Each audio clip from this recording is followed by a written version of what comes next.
ومرشدنا ومولانا محمدا عبده ورسوله أرسله بالحق بشيرا ونذيرا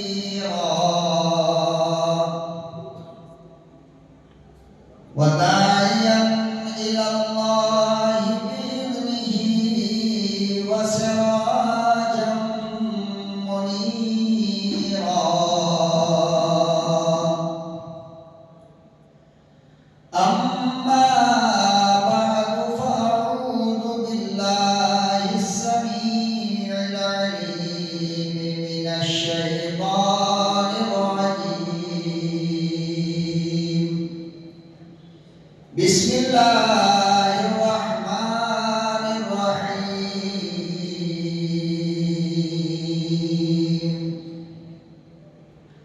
سبحان الذي أسرى بعبده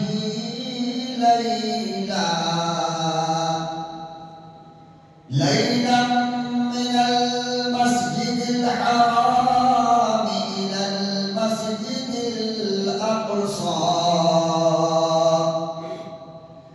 الذي باركنا حوله لنريه من آياتنا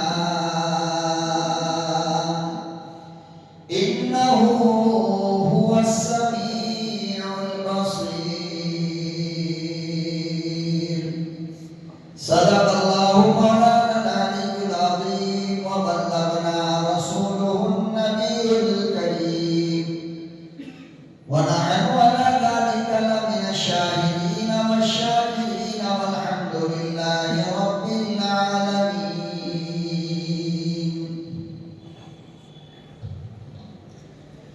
درود شریف پڑھ لیں. اللہم صلی علی سیدنا محمد وعلی آل سیدنا محمد وبارک وسلم.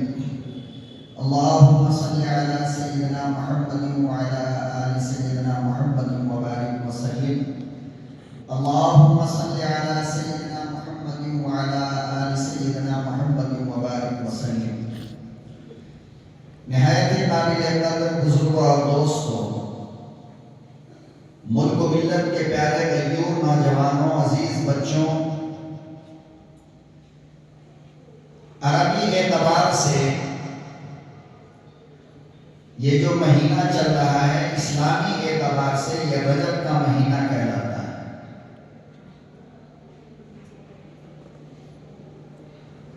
اور اس کے بعد انشاءاللہ شعبان کا مہینہ آئے گا اور اس کے بعد رمضان المبارک کا مقدس مہینہ آئے گا.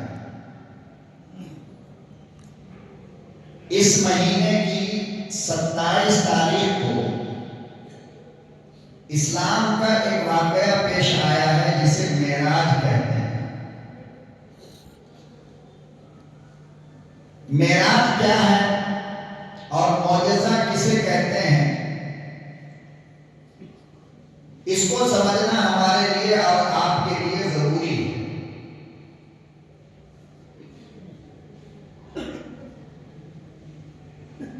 اللہ نے جن کو نبی بنایا، رسول بنایا، پیغمبر بنایا، ان کی طرف سے کسی ایسی چیز کا ہونا جس کو عقل ماننے کو تیار نہ ہو کہ ایسا ہو سکتا ہے کیا، ممکن نہیں. اگر یہ کام نبی کے طرف سے ہوتا ہے تو اس کو معجزہ کہتے ہیں، اور اگر یہ کام کسی ولی کی طرف سے ہو تو اس کو کرامت کہتے ہیں،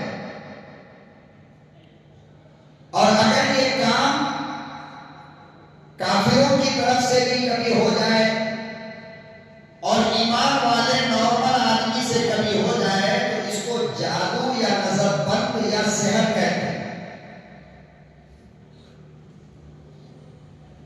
مثال کے طور پر آپ سمجھیے،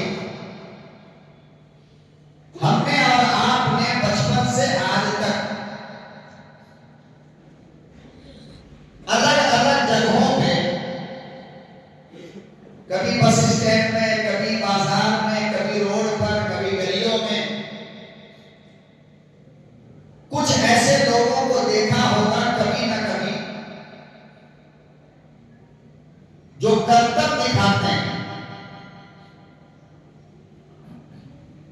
کبھی ایک کبوتر کا دو کبوتر بنا دیا،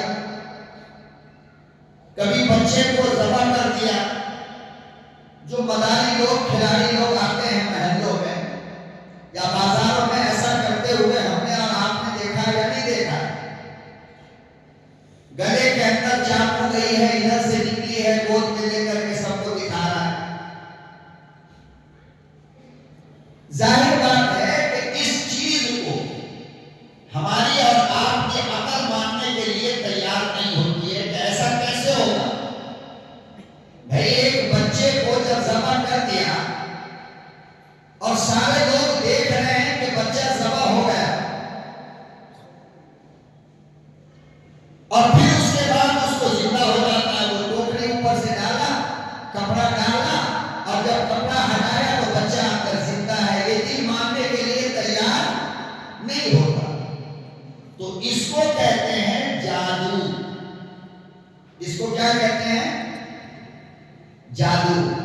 یعنی یہ کام ایسے آدمی کی طرف سے ہوا ہے جس بندے کے پاس نہ ایمان ہے، جس بندے کے پاس نہ نماز ہے، جس بندے کے پاس نہ قرآن ہے، جس انسان کے پاس نہ رسول ہے، نہ خدا کی توحید ہے، کچھ بھی نہیں، مگر وہ ایسا کام کر گیا جس کو عقل ماننے کے لیے تیار نہیں ہوتی۔ فرمایا کہ اس کو جادو کہتے ہیں۔ اور وہ جادو میں ہوتا کیا ہے؟ آپ کی نظر کے اوپر پردہ ڈال دیا جاتا ہے، آپ کی نظر کو باندھ دیا جاتا ہے، پھر وہ آپ کے سامنے کچھ بھی کرے تو آپ کو وہی نظر آئے گا جو وہ آپ کو دکھانا چاہتا ہے۔ کبھی آپ نے دیکھا ہوگا کہ چھوٹے سے ٹوکرے کے اندر کبوتر رکھا، رکھتے ہوئے سب نے دیکھا، لیکن جب ٹوکرا کھولا تو اس میں سے کبوتر غائب۔ اب آپ کیا کہو گے کہ یہ معجزہ ہے، یہ نبی ہے؟ اس کو کہتے ہیں جادو۔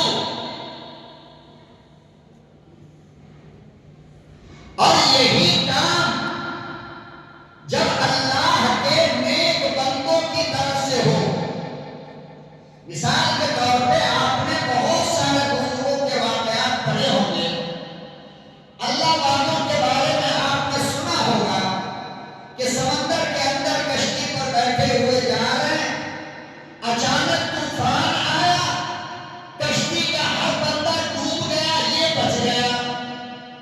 عقل تو مانتی نہیں نا، بھئی طوفان میں جب کشتی میں بیٹھا سارا بندہ ڈوب گیا تو یہ ایک بندہ کیسے بچا؟ اس کو کہتے ہیں کرامت۔ اس کو کیا کہتے ہیں؟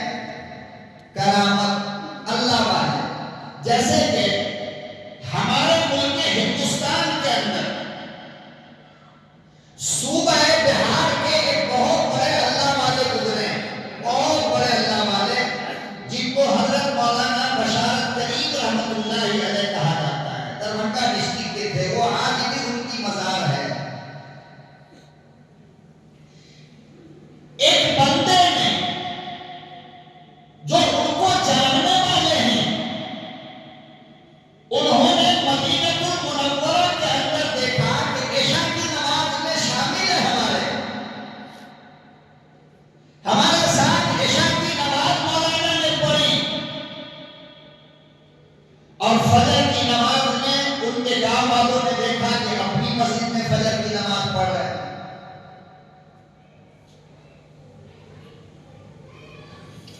اب ہماری اور آپ کی عقل اس بات کو ماننے کے لیے تیار نہیں۔ یہ بھی اس زمانے میں جس زمانے میں لوگ ہوائی جہاز سے حج کرنے نہیں جاتے تھے بلکہ پانی جہاز سے جاتے تھے، بمبئی کے علاوہ کوئی راستہ نہیں تھا، اور پانی جہاز سے ایک ایک دو دو مہینے میں لوگ پہنچتے تھے حج کرنے کے لیے۔ وہ جہاز کا نام ایک تھا اکبری اور ایک کا نام تھا اصغری، دو جہاز بمبئی سے جایا کرتی تھی حاجیوں کو لے کر کے، اس زمانے کی بات ہے۔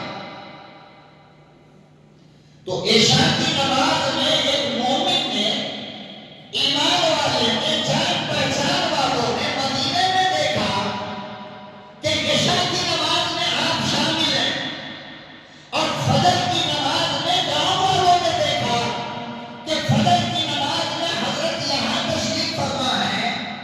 عقل ماننے کے لیے تیار نہیں ہوتی۔ عقل مانے گی؟ آپ اگر کہہ دو کہ بھائی ہم ابھی 10 منٹ پہلے بنگال میں تھے، ابھی جمعہ میں مسجد سبحانیہ میں آ گئے، تو پکڑ کے لوگ اتنا مارے گا، نماز میں لے جا کے رکھے گا، پاگل ہو گیا ہے، بیٹھی بیٹھی باتیں کر رہا ہے۔ تو عقل مانتی نہیں۔ لیکن جب یہ اللہ والوں سے ہوتی ہے یہ کام، تو پھر اس کو ماننا پڑے گا۔ کیوں ماننا پڑے گا؟ اس لیے کہ اللہ والوں کے کام میں، اللہ والوں کی رات میں، اللہ والوں کے کھانے میں، اللہ والوں کی نیند میں، اللہ والوں کے چلنے میں برکت ڈال دیتا ہے۔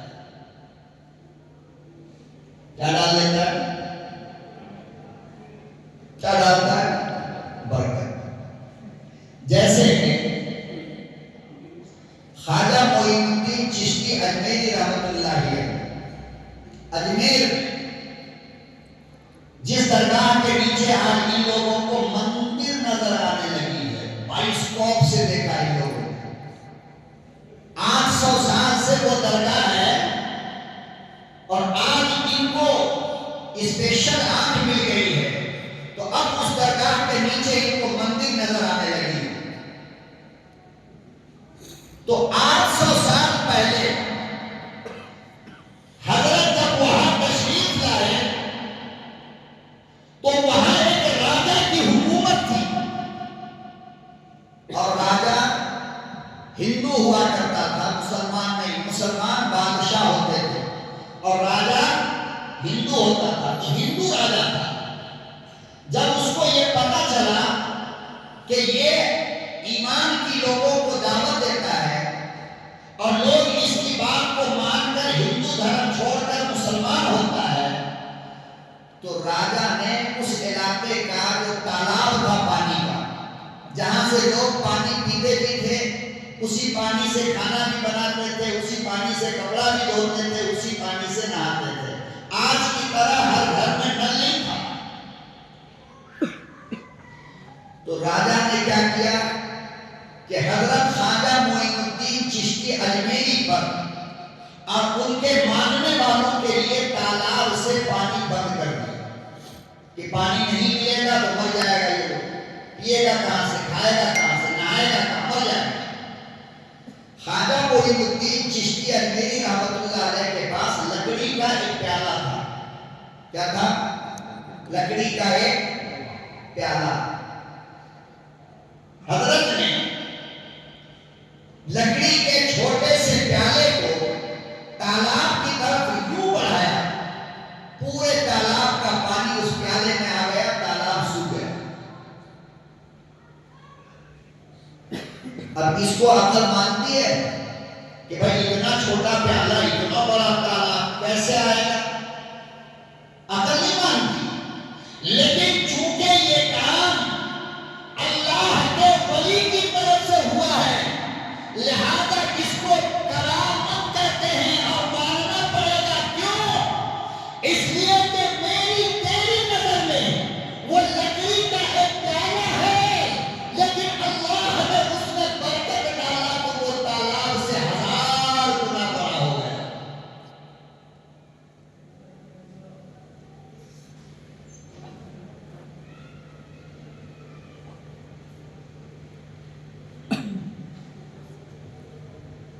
پھر آیا وہ معافی مانگنے۔ کیا آیا؟ معافی مانگنے۔ معافی مانگنے سے پہلے انہوں نے حضرت کے اوپر حملہ کرنے کے لیے، ان کے ماننے والوں پہ حملہ کرنے کے لیے اپنے لشکر کو بھیجا۔ حضرت خواجہ معین الدین چشتی اجمیری کے پاؤں میں لکڑی کا چپل تھا، جس کو پہلے لوگ بہت شوق سے استعمال کرتے تھے، پھڑاؤں بولتے ہیں۔ کیا بولتے ہیں اس کو؟ صرف سامنے کا انگوٹھا ہوتا اور پورا چپل لکڑی کا. جب اس کی فوج حملہ کرنے آئی ہے، اللہ اکبر، تاریخ کے اندر یہ بات لکھی ہے کہ خواجہ کا یہ چپل ہوا آسمان کی طرف اور اڑ کر بادشاہ کی ٹھکائی کر رہا تھا. پکڑنے والا کوئی نہیں. ایمان والے آرام سے بیٹھے، چپل اپنا سارا کام. تو عقل مانتی ہے اس کو؟ نہیں مانتی. لیکن چونکہ یہ اللہ کے ولی کی طرف سے ہے، لہذا اس کو کرامت کہتے ہیں. ہمارے ہندوستان میں نام نہیں لیتا، میری ملاقات ہے الحمدللہ، آج بھی ایک اللہ کے ولی ہیں، بزرگ، رات بھر تہجد اور دن بھر امت کے کام. کسی نے پوچھا کہ حضرت آپ سوتے کب ہیں؟ آپ سوتے کب ہیں؟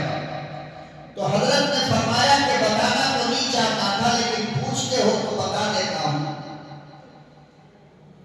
کہ ریلوے اسٹیشن ہو یا دسترخوان ہو، مسجد ہو یا مکان ہو، فرمایا کہ سلام پھیرنے کے بعد میں 1 منٹ صرف آنکھ بند کر کے خاموش ہو جاتا ہوں، میرے 24 گھنٹے کی نیند پوری ہو جاتی ہے. یہ کیا ہے؟ یہ اللہ نے فرمایا، جناب رسول اللہ صلی اللہ علیہ وسلم نے، من کان للہ کان اللہ لہ، کہ جو اللہ کا ہو جاتا ہے اللہ اس کا ہو جاتا ہے. اب کاہے کی نیند بھی تو اللہ کی مخلوق ہے نا. تو 1 منٹ کی نیند میں جو اللہ کا غلام بن گیا، 1 منٹ کی نیند برابر ہے ہماری 24 گھنٹے کی نیند کے. کیوں؟ اس لیے کہ اس 1 منٹ کی نیند میں 24 گھنٹے کی برکت آ گئی. آج بھی وہ ولی کامل زندہ ہے، موجود ہے، مگر آپ کو اپنے کام دھندے سے، لڑائی دنگا فساد سے چھٹی ملے تو ملیے گا نا. ایسے لوگوں سے ہمارے پاس تو ٹائم ہی نہیں ہے ملنے کا. بےہودہ باتیں ہم چائے کے ہوٹل میں گھنٹوں کریں گے، مگر کسی ایک عالم کے پاس، ایک اللہ والوں کے پاس بیٹھنے کے لیے ہمارے پاس 5 منٹ نہیں. نتیجہ یہ ہے کہ ہم شیطان کے غلام بن گئے، ہماری زندگی سے برکت ختم ہو گئی. 8 گھنٹہ سونے کے بعد 10 بجے دن میں اٹھتا ہے، تب بھی کہتا ہے کہ نیند پوری نہیں. تو پھر قبرستان میں جا کر کے سو جاؤ ہمیشہ کے لیے. جہاں نیند پوری نہیں ہو رہی ہے وہاں ہو جائے گی.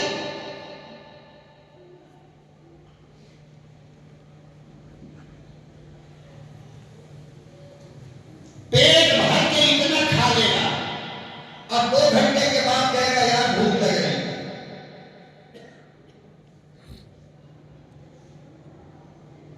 ایک کھجور کھا کر کے صحابہ 24 گھنٹے گزار دیے. ہم نلے تک کھا لے مگر ہمارا پیٹ کیوں؟ اس لیے کہ ہمارے کھانے میں برکت نہیں. برکت ہوتی تو ایک ٹکڑا کافی تھا ہمارے لیے.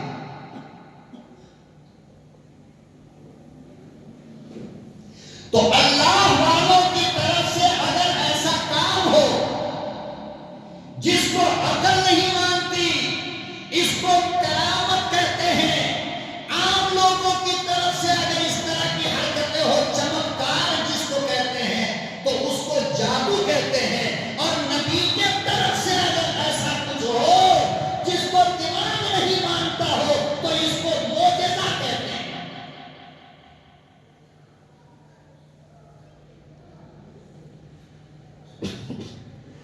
میرا نبی مکے میں ہے، زمین پر بیٹھے، چاند آسمان میں نکلا ہے. اور آپ کو بتا دوں کہ دنیا سے 70 گنا بڑا ہے یہ چاند. 70 گنا بڑا ہے. سے بڑا ہے تارا، ستارہ، اور اس کے اوپر ہے آسمان۔ میرا نبی مکے میں بیٹھا ہے اور بیٹھے بیٹھے 14ویں کا چاند پورا گول تھا، پوری دنیا میں اس کی روشنی جا رہی ہے۔ مشرکوں نے مذاق مذاق میں آ کر کے کہہ دیا کہ تو کہتا ہے کہ میں اللہ کا نبی ہوں، اللہ کا رسول ہوں، اگر تو یہ چاند کو 2 ٹکڑا کر دے تو میں تجھے رسول مان لوں گا۔ میرے نبی نے کہا پکا مانے گا؟ یہیں پر بیٹھے بیٹھے صرف اشارہ کیا تھا۔ اس کو قرآن بولتا ہے اقتربت الساعة وانشق القمر، اشارہ کیا، چاند کا 2 ٹکڑا ہو گیا۔ عقل مان رہی ہے؟ بولو بھائی، عقل مانتی ہے، لیکن چونکہ یہ نبی سے ہوا لہذا اس کو کیا کہتے ہیں؟ معجزہ کہتے ہیں، جس کو عقل مانے یا نہ مانے۔ اتنا معجزہ دیکھ کر بھی ابو جہل کہنے لگا یہ کیا بڑی بات ہے، چھوڑو یار۔ کیوں؟ اس لیے کہ مقدر میں ایمان نہیں تھا۔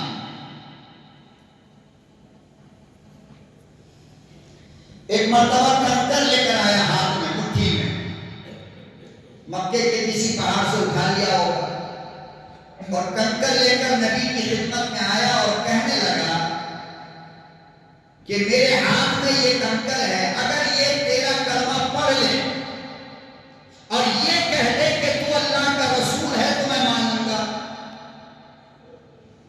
مٹھی کھولا، کنکر خود بخود اڑا وہاں سے، اور ابو جہل کے سامنے آ کر کہنے لگا اشہد ان لا الہ الا اللہ واشہد ان محمد رسول اللہ۔ عقل مانتی ہے کہ پتھر بولے گا، لیکن چونکہ یہ نبی سے ہوا ہے لہذا اس کو معجزہ کہتے ہیں۔ ابو جہل کہنے لگا یہ جادو ہے، میں نہیں مانتا اس کو جادو ہے، 1 نمبر کا بدنصیب تھا۔ شکر مناؤ مسلمانوں، تم واقعی میں قسمت کے دھنی ہو، مقدر کے سکندر ہو تم، کہ تم نے نبی کا معجزہ دیکھے بغیر نبی کو مان لیا۔ بہت بڑی بات ہے، ہم اور آپ سمجھتے نہیں، ہم نے نبی کو دیکھا نہیں، مان لیا، معجزہ دیکھا نہیں، مان لیا۔ جو میرے نبی نے کہا 1450 سال پہلے، ارے مسلمانوں تم اپنی قسمت میں فخر کرو کہ 1450 سال پہلے نبی نے جو کہا کہ پہلے دائیں ہاتھ میں چپٹ پہنا کرو، ہم اسے بھی مانیں۔ ابو جہل نے چاند کو پھٹتے ہوئے دیکھا، نہیں مانا، ہم نے قرآن میں پڑھا، مان لیا۔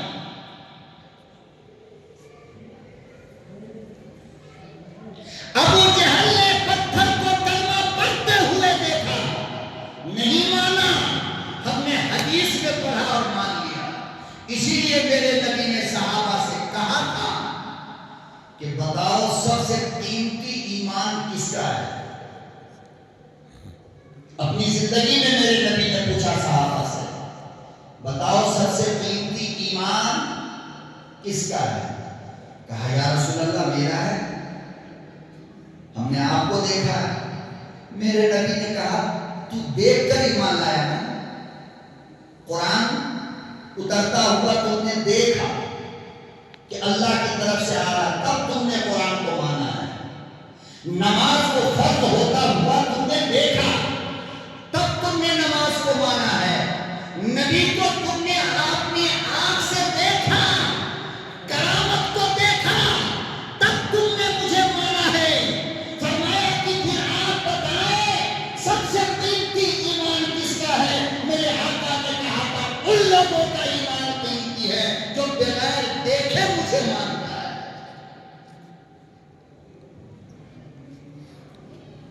نہ مجھے دیکھا، نہ قرآن کو آتے دیکھا، نہ میرا گھر دیکھا، میرے صحابیوں تم کو بھی نہیں دیکھا،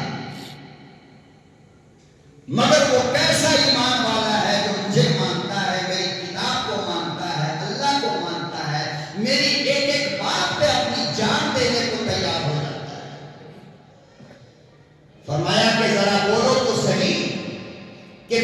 تو میرا جمال دیکھا، میرا چہرہ دیکھا، میرے اخلاق دیکھے، میرا پیار دیکھا، میرا رنگ دیکھا، میری آنکھ دیکھا، میری بات دیکھا، میرا سر دیکھا، میرا وجود دیکھا۔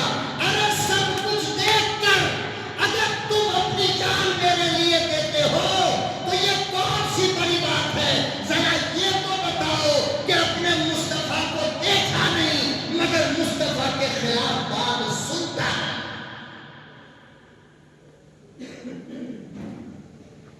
فرمایا ان کا ایمان سب سے قیمتی ہے، اور ان میں کون لوگ ہیں؟ ہم ہیں، آپ ہو۔ میری بیٹی کو کوئی گالی دے ہم برداشت کر لیتے ہیں، ماں کو گالی دے برداشت کر لیتے ہیں، باپ کو گالی دے برداشت کر لیتے ہیں، مگر بغیر دیکھے مصطفیٰ سے محبت کا یہ حال ہے کہ میرے نبی کو اگر کوئی گالی دے خدا کی قسم اس کا سینہ چیر کر کے رکھ دیں گے اگر ہاتھ کو آ جائے۔ وہ زبان نہیں رہ سکتی جو مصطفیٰ کو گالی دے۔ یہ سب اتنی محبت دیکھ کر یا بغیر دیکھے، اس لیے کہا کرتا ہوں کہ بن مانگے اگر مالک نے اتنا ایمان دیا ہے آپ کو، اتنا قیمتی ایمان دیا ہے تو خدا کے لیے اس کی موت تک حفاظت کرو۔ یہ سب سے قیمتی دولت اللہ نے آپ کو عطا فرمایا ہے۔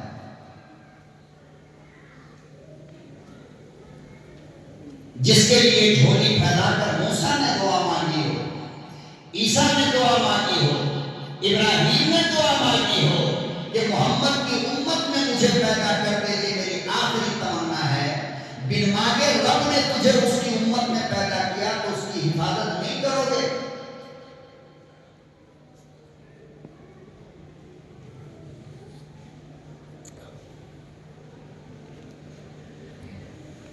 سوچا کرو اکیلے میں بیٹھ کر، ذرا ذرا سی بات پر ہمارا ایمان ہم سے بگڑ جاتا ہے، ہمیں پتہ بھی نہیں چلتا ہے۔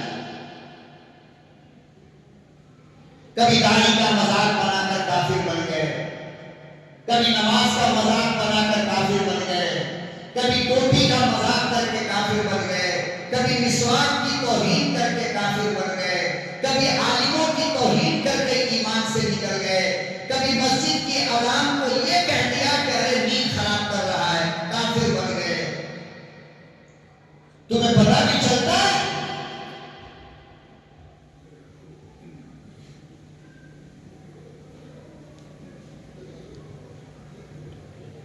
داڑھی نہیں رکھتے ہو کم سے کم اتنا تو کرو کہ داڑھی کا احترام تو کرو، داڑھی کی عزت تو کرو۔ ایمان تو رہے گا، لیکن توہین کر دو گے تو ایمان چلا جائے۔ اتنی بڑی ہو گئی، تھوڑی بڑی ہو گئی تو اللہ معاف کرے، اللہ معاف کرے، ہزار بار توبہ، اللہ ان کو بھی معاف کرے۔ بیویاں کہتی ہیں کہ اجی داڑھی بڑھ گئی، اچھی نہیں لگ رہی۔ آپ بتاؤ ذرا سوچ سمجھ کر کے مجھے، فیصلہ آپ سناؤ، اس کا ایمان رہے گا؟ یہ عورت تمہارے لیے نکاح میں باقی ہے؟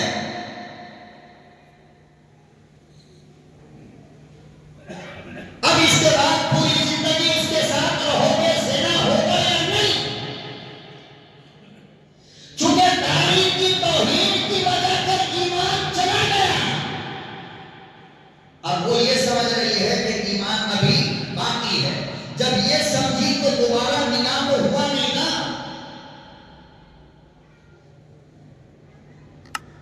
اس لیے میں کہتا ہوں داڑھی نہ رکھنے کی وجہ سے تم کافر نہیں ہوتے ہو، گنہگار ہو مگر کافر نہیں ہو۔ داڑھی رکھنے والے کو برا کہنے کی وجہ سے تم کافر بن جاتے ہو۔ بیٹی کا رشتہ آتا ہے، داڑھی والا لڑکا ہے، کبھی لڑکی بولے گی، کبھی خاندان بولے گا، کبھی لڑکی کا باپ بولے گا نہیں نہیں وہ داڑھی رکھتا ہے، مناسب نہیں ہے اس سے رشتہ۔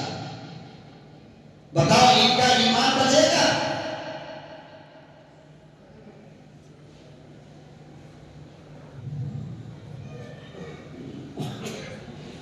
بہرحال میرے محترم بزرگوں اور دوستوں، میرے مالک نے، کائنات کے رب نے پیغمبر کو بغیر دیکھے جو ایمان کی دولت عطا فرمائی ہے، خدا کے لیے کوئی کام ایسا مت کرو جس سے ایمان چلا جائے، گھر جل جائے آخرت لوٹے گی نہیں، دکان برباد ہو جائے آخرت بگڑے گی نہیں، بیٹا مر جائے آخرت بگڑے گا نہیں، بیوی مر جائے آخرت بگڑے گا نہیں، لیکن ایمان چلا جائے تو موت بھی بگڑے گی، قبر بھی بگڑے گا، آخرت بھی۔ اس لیے ہر چیز سے زیادہ ہمیں ایمان کی فکر کرنی چاہیے۔ آپ درگاہ پہ جاتے ہو، شوق سے جاؤ، کوئی منع کرنے والا نہیں، دنیا کا کوئی مولوی یہ نہیں کہہ سکتا درگاہ پہ مت جاؤ، ولی کی قبر پہ مت جاؤ، بزرگوں کی قبر پہ مت جاؤ، لیکن اللہ کے بندے ہم تم کو بس اتنا کہنا چاہتے ہیں کہ جانے سے پہلے ایک عالم سے پوچھ دو کہ مولانا درگاہ پہ جا کے ہمیں کیا کرنا ہے۔ اتنا تو پوچھ سکتے ہو نا، کیا کرنا ہے جس سے ہمارا ایمان بچے، اور کیا نہیں کرنا ہے جس سے ایمان چلا جائے، اور کن کو جانا ہے کن کو نہیں جانا ہے۔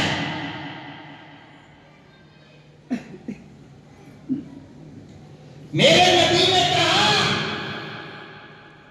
کہ قبروں کی زیارت کیا کرو، کثرت سے قبرستان جاؤ۔ تو ہم کون ہوتے ہیں منع کرنے والے؟ لیکن جس راستے سے میرے نبی نے کہا جانے کے لیے، وہ راستہ ہم سے پوچھ تو لو کم سے کم۔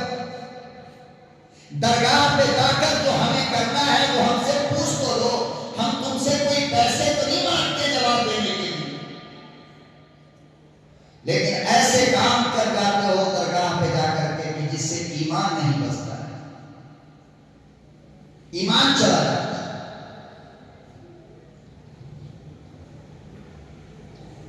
ایمان کی فکر کرو، اپنے ایمان کی بھی، اپنے بیوی بچوں کے ایمان کی بھی فکر کیا کرو۔ کچھ نہیں، فقیر بن کر کے دنیا سے جاؤ، لیکن ایمان لے کر کے جاؤ کہ اللہ جنتیوں کا سردار تم کو بنا دے گا، جنت الفردوس میں اللہ داخلہ دلا دے گا۔ ارب و خرب لے کر گئے، ایمان نہیں ہے، جہنم ہمیشہ کے لیے ٹھکانہ بن جائے گا۔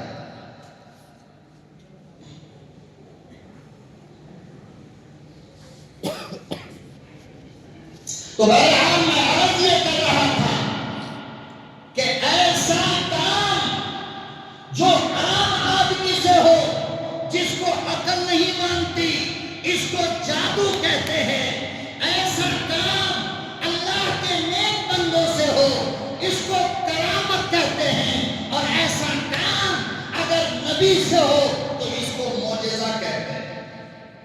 جس کو عقل نہ مانے اس کو معجزہ کہتے ہیں۔ رجب کا یہ مہینہ، اس میں یہ کام جو ہمارے بھائی، ہماری بہنیں، ہماری بیٹیاں، ہمارے ماں کرتے ہیں، انڈا کنڈا فلانا ڈھکانا، یہ سب کو گناہ والا عمل ہے، شریعت میں اس کا کوئی اتا پتا نہیں ہے۔ ہاں، البتہ اس مہینے کی 27 تاریخ کو، 20 پر 7 تاریخ کو ایک واقعہ ایسا پیش آیا کہ جو نہ پہلے کبھی ہوا نہ اس کے بعد قیامت تک ہوگا، اور اس کو معراج کہتے ہیں، اس کو اسرا کہتے ہیں، جس کو اللہ نے قرآن میں بیان فرمایا ہے۔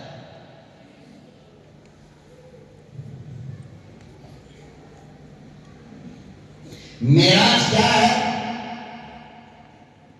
مدینہ والوں نے جب میرے نبی پہ، مکے والوں نے جب میرے نبی پر بہت زیادہ ظلم و ستم ڈھانے لگے، طرح طرح سے آپ کو تکلیف دینے لگے، اور آپ صلی اللہ علیہ وسلم کو کبھی ابا کی یاد آ جاتی تھی، کبھی اماں کی یاد کبھی دادا عبد المطلب کی یاد آتی تھی اور کبھی چچا کی یاد ستانے لگتی تھی. تو آپ کا دل جب چاروں طرف سے دشمن ہی دشمن ہو اور اپنے بھی ہوں غیر بھی ہوں، ظاہر بات ہے انسان ہے تو اس کا دل تو تھوڑا چھوٹا ہوگا. بولتے کیوں نہیں؟ ہوتا نہیں ہوتا. مثال کے طور پر ایک بہو آپ کے گھر میں آئی، نئی بہو ہے، ابھی بیٹا کی شادی ہوئی. گھر میں آتے ہی نند بھی بدماشی کر رہی ہے، ساس بھی بدماشی کر رہی ہے، سسر بھی بدماشی کر رہا ہے، شوہر بھی بدماشی کر رہا ہے. آپ بتاؤ اس لڑکی کے دل پہ کیا گزرتی ہوگی؟ اس کو سہارا کہیں بھی نظر آ رہا ہوگا؟ کہیں سے نہیں. تو اس کے دل کے اندر ایک تکلیف پیدا ہوتی ہے. ان میں سے اگر کوئی ایک بندہ سپورٹ کے لیے کھڑا ہو جائے، مثال کے طور پر شوہر کہتے کہ ہم سب کو سمجھ لیں گے، تم ٹینشن مت لو، بیوی کا دل چھوٹا نہیں ہوگا، اس لیے کہ میرا شوہر میرے فیور میں بولتا ہے. لیکن شوہر کے اگر ناگن سانپ بن جائے تو پھر اس لڑکی کا جینا محال ہوتا ہے. ایسی ہی لڑکی کبھی آگ لگا لیتی ہے، کبھی رسی سے پھینکنے لگ جاتی ہے، دل ٹوٹ جاتا ہے. ماں باپ کو کتنا جا کر کے کہے گی؟ کوئی ایک تو ہو سسرال میں اس نئی لڑکی کی طرف سے سپورٹ کرنے والا. ساس آ جائے تو بھی دل کو تسلی ہوگی، سسر آ جائے تو بھی دل کو تسلی ہوگی، شوہر آ جائے تو بھی دل کو. لیکن جب چاروں طرف سے دشمن ہو تو عورت کو، لڑکی کو ایک ہی راستہ نظر آتا ہے، قیامت تک کے لیے موت کی نیند سو جاتا ہے. بس مکے کے اندر میرے نبی کی حالت یہ ہو گئی تھی کہ دوسرے لوگ تو ستا ہی رہے تھے، اپنا چچا ابو لہب جو نبی کو بچپن میں گود میں اٹھا کر کے منہ میں لقمہ ڈال کر کے کھلایا کرتے تھے، یہ بھی پتھر اٹھا کر کے مارنا شروع کیا. اب چاروں طرف کوئی بھی آپ کو اپنا سپورٹ نظر نہیں آ رہا تھا تو آپ تھک گئے، دل ٹوٹ گیا. حضرت ام ہانی کے گھر میں آ کر کے تھک آ کر کے سو گئے. پروردگار عالم نے قرآن کریم میں اسی کو بیان فرمایا، ارشاد فرمایا جبرائیل آؤ، ادھر آؤ، ذرا ایک بات سنو. عبداللہ کا یتیم آمنہ کا لاڈلا مایوس ہو گیا ہے، آمنہ کا لاڈلا تھک گیا ہے، ہر طرف سے دشمن کے یلغار نے میرے محبوب کو توڑ کر رکھ دیا. اب موقع آ گیا اپنے بندے کو، اپنے محبوب کو انعام دوں. میرا لاڈلا تھک گیا، میرا پیارا تھک گیا. جبرائیل آؤ، اب میں اپنے محبوب کو بلانا چاہتا ہوں، اب اپنے پیارے کو بلا کر سامنے دیکھنا چاہتا ہوں، اپنے محبوب کو گھمانا چاہتا ہوں. اب فرش سے اٹھاؤ، عرش پر لاؤ.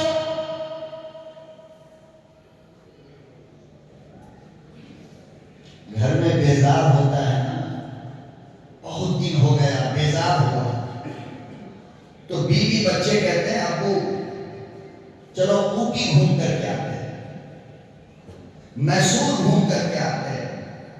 بیوی کہتی ہے اجی بہت دن ہو گئے، چلو کسی اچھے ہوٹل میں کھانا کھا کر آتے ہیں. پتہ یہ چلا کہ ایک جگہ رہتے رہتے رہتے رہتے انسان اکتا جاتا ہے، تھک جاتا ہے. تو کہتا آؤ ذرا گھوم کر آئے.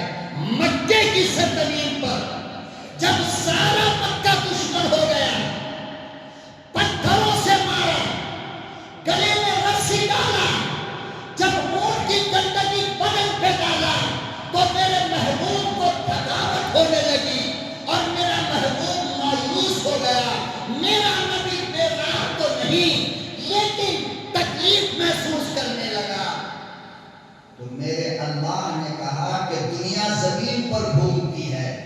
میرا لاڈلا الگ ہے، میرا محبوب الگ ہے، اس لیے اس کو الگ لے کر کے آؤ، آسمان پر گھماؤ، جنت میں گھماؤ، نبیوں کا مکان دکھاؤ، ساری دنیا دکھاؤ، میرے قریب لے کر کے آؤ جبرائیل۔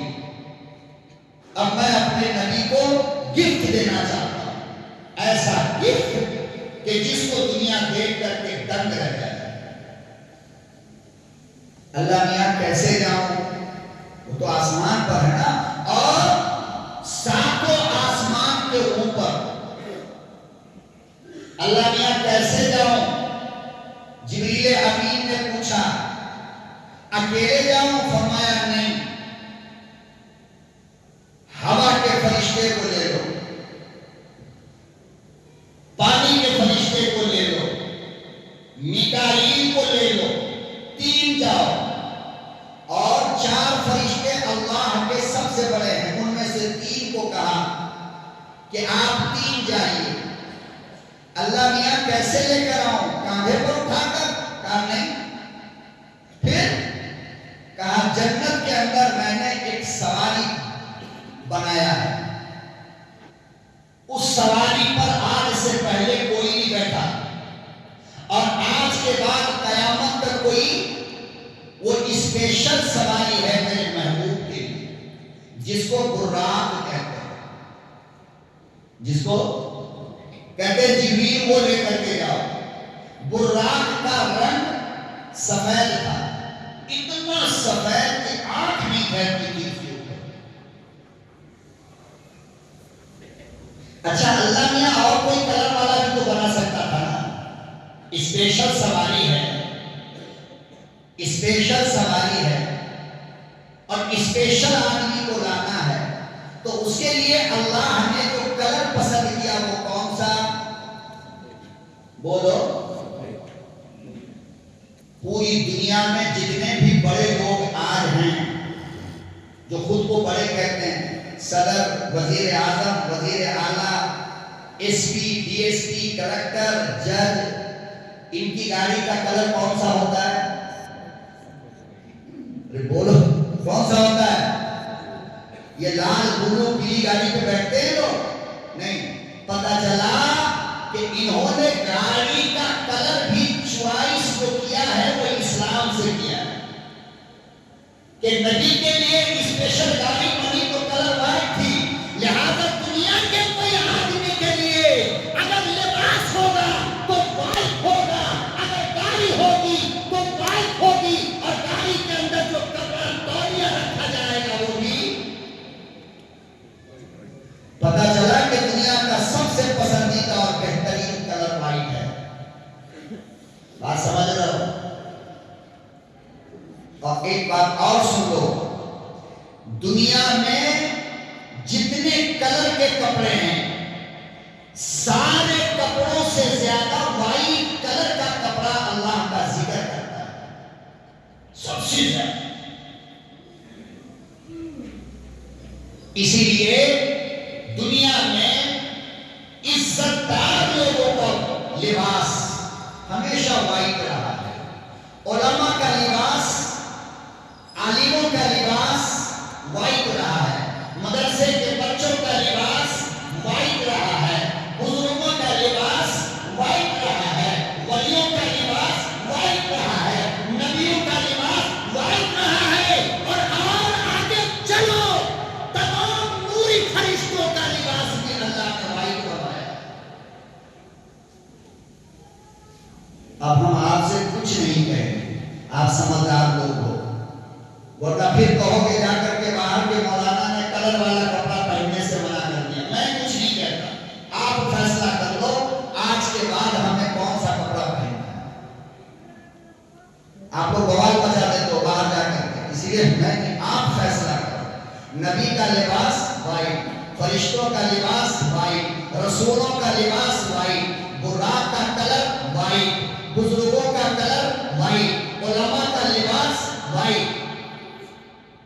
قیامت تک کے لیے جو جوڑا ہمیں پہنا کر کے قبر میں لٹایا جاتا ہے وہ کلر بھی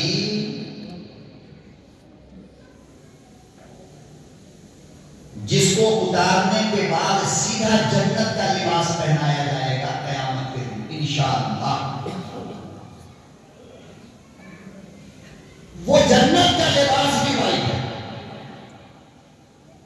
جو فرشتہ قبر میں آئے گا قیامت کا دن، اس کا لباس بھی وائٹ ہے۔ اور میں کہتا ہوں دعوے کے ساتھ لکھ لو، جو عزت تمہیں سفید ٹوپی، سفید جھبا، سفید شرعی، سفید لنگی میں ملے گی، کسی اور کلر میں وہ عزت ان کو نہیں مل سکتی۔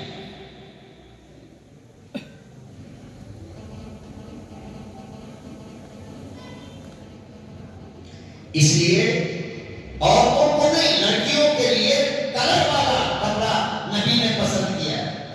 یہ مردوں کی بات کہہ رہا ہوں۔ اپنے لڑکوں کو، اپنے بچوں کو، اپنے آپ کو سفید لباس میں ڈالنے کی کوشش کرو۔ دیکھو گناہ کرنے سے نفرت ہونے لگے، آزما کر کے دیکھ لینا۔ سفید کپڑا پہننے سے گناہ سے نفرت ہونے لگتی ہے۔ کیوں؟ اس لیے کہ وہ کپڑا ہر وقت ذکر کرتا رہتا ہے، اللہ اللہ اللہ اللہ کہتا ہے۔ اب وہ ہمارے چاروں طرف لپٹا ہوا ہے، تو پھر ہمارے دل کے اندر گندگی کہاں سے آئے؟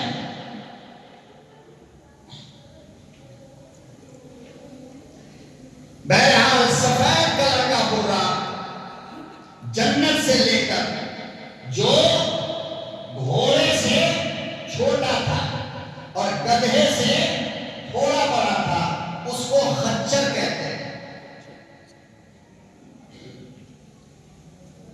جبریل امین لے کر کے آ گئے، کہاں آئے؟ مکہ المکرمہ میں آئے۔ آگے کیا ہوا انشاءاللہ آئندہ جمعہ کو اللہ عمل کی توفیق عطا فرمائے۔